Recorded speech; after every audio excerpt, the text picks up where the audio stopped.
This is an espresso recipe, and if you don't know how to make this one, then you don't know how to make the perfect espresso. But don't worry, I'm here to help you. Have you ever seen this before? This is Espresso Puck, the compact dry disc left in the portafilter after making an espresso.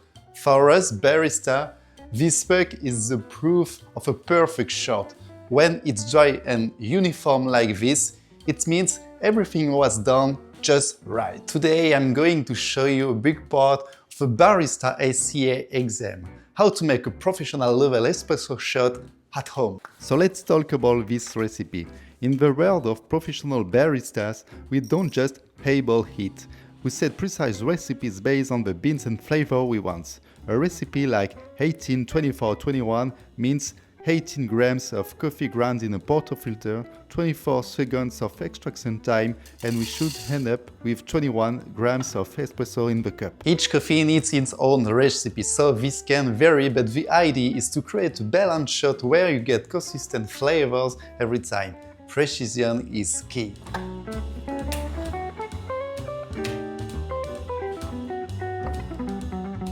Now, the grind size is really important here. For espresso, you need a fine grind, but not so fine that it clogs the filter. Think of it like fine sand. If it's too coarse, the water will flow too quickly. Too fine, and it will choke the shot. Next step, temping. You want an even temp to make sure the water flows through the coffee evenly. Press down firmly, but don't go overboard. The goal is a flat, compact surface, so the water can pass through smoothly. The most important tip is to always make the same gesture with this.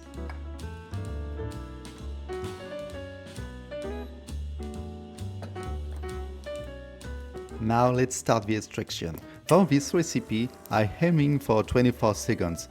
Ideally, at the end of that, we'll have about 42 grams of espresso in the cup.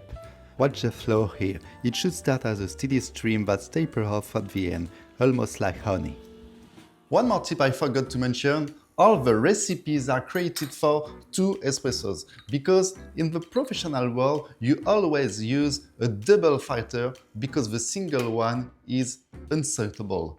Here I'm using a single cup like this for my 2 espressos, so my coffee weight will be double, 21 for each espresso, so 42 in a single cup. If there is too much coffee after your extraction time, you need to set your grinder thinner, but keep the same grams of coffee and extraction time.